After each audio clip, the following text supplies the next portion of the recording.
Hello friends, നമ്മൾ അടിപൊളി ഒരു പുഡിംഗ് റെസിപ്പിയുമായിട്ടോട്ടെ വരും. നമുക്ക് കുറച്ച് ഗസ്റ്റ് ഉണ്ട്.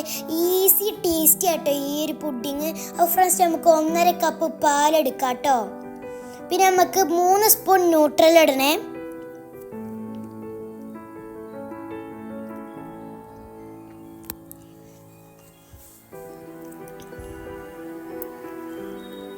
പിന്നെ നമുക്ക് 1/2 കപ്പ് മിൽക്ക് മെയ്ഡ് ഒഴിക്കാം. എന്നിട്ട് എല്ലാം കൂടെ നമുക്കൊന്ന് തിളപ്പിക്കാം കേട്ടോ. നമ്മൾ ലഞ്ച് സ്പെഷ്യൽ ഇത് അവിടെ റെഡി ആയിക്കൊണ്ടിരിക്കുകയാണ്. നമുക്ക് എന്തായാലും ഇത് ചെയ്യാം. അങ്ങനെ നമ്മൾ പുഡിംഗ് ട്രേയിൽ നമ്മൾ ബട്ടർ തേച്ചു. പിന്നെ നമ്മൾ ടീ കേക്ക് ഇത് നമ്മൾ ആ മിൽക്കിൽ മുക്കിയാണ്ട് ഇത് നമ്മൾ ഇതിലിവിടെ പൊടിച്ച് വെക്കുകയാണ്. അങ്ങനെ നമ്മൾ ഫസ്റ്റ് ലെയർ കംപ്ലീറ്റ് ആയി. നമുക്കതൊന്ന് ഫ്രീസ് ചെയ്യാം, ഫ്രീസറിൽ വെക്കാം.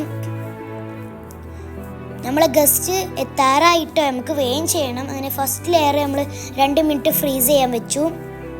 അങ്ങനെ സെക്കൻഡ് ലെയർ ആട്ടോ ഇത് നമ്മളെ.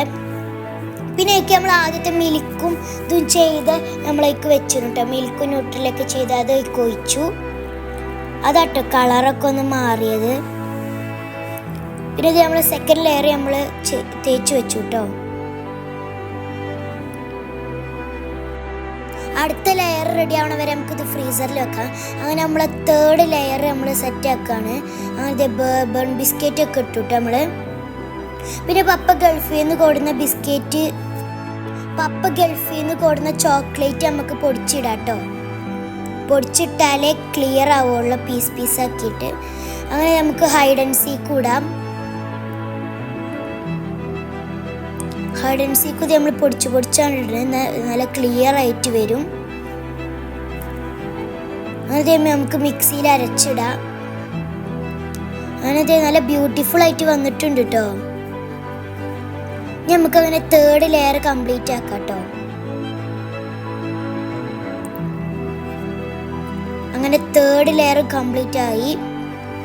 പിന്നെ നമ്മൾ കൊഞ്ഞ് ഡെക്കറേഷൻ ചെയ്തു കേട്ടോ. നമ്മളെ ന്യൂട്രലിൽ വെച്ചിട്ട് അവർ എത്താറായി. അപ്പം നമുക്കൊരു ചെറിയൊരു ഡെക്കറേഷൻ വെക്കാം. അപ്പം നമുക്കിത് ഫ്രീസറിൽ വെക്കാം കേട്ടോ. അങ്ങനെ ഇതെല്ലാവരും ഫുഡ് കഴിച്ച് കഴിഞ്ഞപ്പോൾ നമ്മൾ അങ്ങനെ പുഡിങ് എടുത്തു. എന്നിട്ട് എല്ലാവർക്കും കൊടുക്കാം കേട്ടോ നമുക്ക്. അങ്ങനെ നമ്മൾ ഗസ്റ്റിനെ പറയട്ടെ എങ്ങനെയുണ്ട് ഈ റെസിപ്പി. അപ്പം നിങ്ങൾക്ക് ഇഷ്ടപ്പെട്ടിട്ടുണ്ടെങ്കിൽ ഒന്ന് ട്രൈ ചെയ്ത് നോക്കണം. അപ്പം എല്ലാവർക്കും ബൈ ബൈ.